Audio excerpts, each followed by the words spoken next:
Você quer ver uma música, cara, que interessante pra galera ouvir? Aquela música da Cyndi Lauper, Time After Time, sacou? Sim, sei qual é. Ela começa em dó, dó, aí tem um fá com baixo em dó.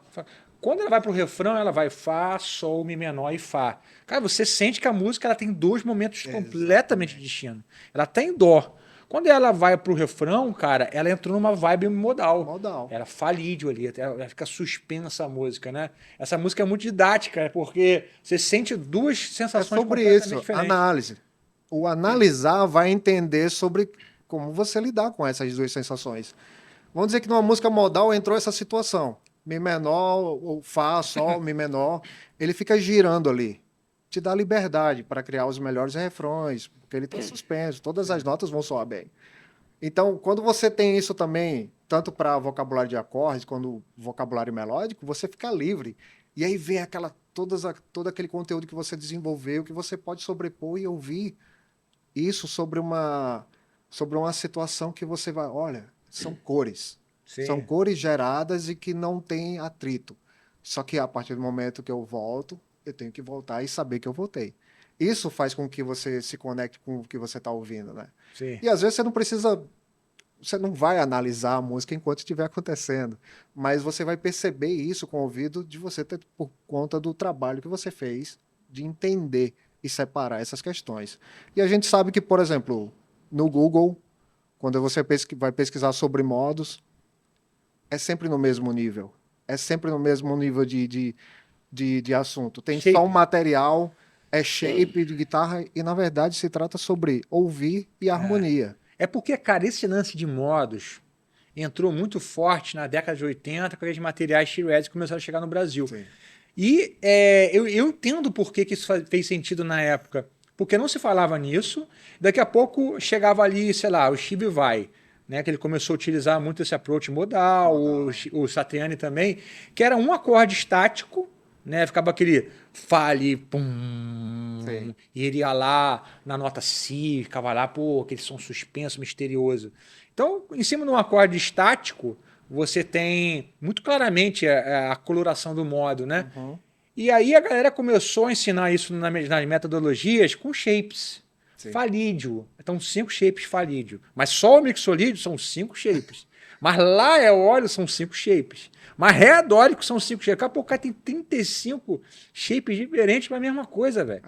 No final é uma escala só. É uma escala só que o cara tá. É a mesma coisa, cara. Se você tá com a escala de Dó maior, o andamento é 300, você vai tocar diferente se o andamento for 150, mas a mesma Sim, escala maior de Dó.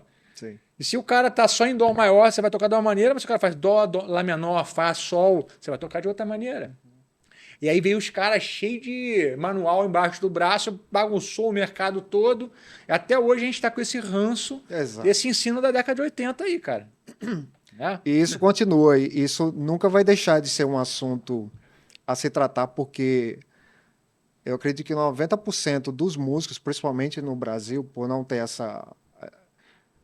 É o que eu falo muito. Como é que é o seu acompanhamento? Como que está o seu vocabulário de acordes? Como que você ouve a harmonia?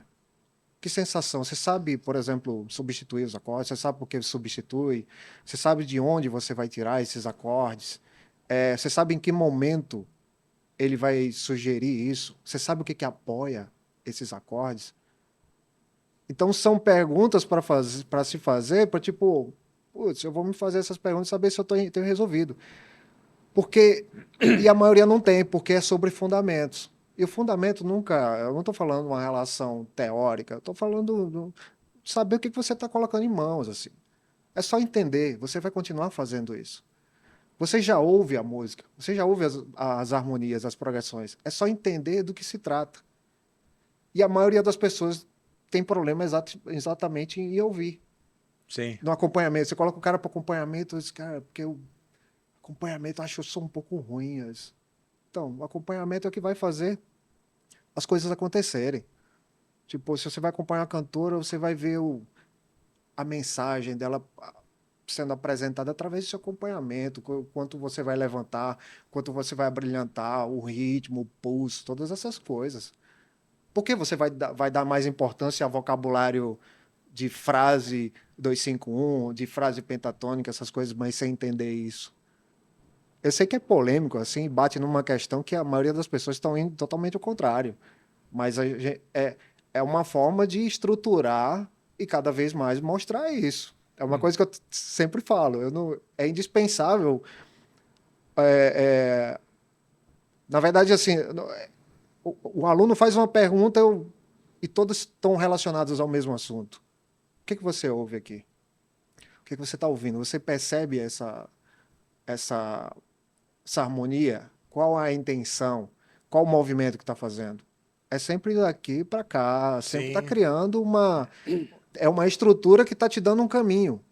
Se você quer percorrer esse caminho, você tem que ouvir ele, às vezes até se antecipar, sabe? Sim. Às vezes tem situações que está tão rápida a música, como é que você vai lidar com aquela situação? O que a progressão quer dizer? Sei lá, tem 6 acordes, mas é muito rápido. Será que eu tenho que tocar por acordes? Não, você tem que tocar por sensação. Às vezes você pode tocar 2 notas que vai representar aquela mudança inteira. Sim. Isso é o que é o que vai fazer quando você ouve. Obrigado por ter assistido a esse corte do Starling Cast. Você pode assistir o episódio completo aqui na descrição do vídeo. E aproveita, se você é guitarrista, para fazer parte da maior escola virtual do Brasil, exclusiva para guitarristas, tocando ali no QR Code ou então na descrição do vídeo. Te aguardo lá.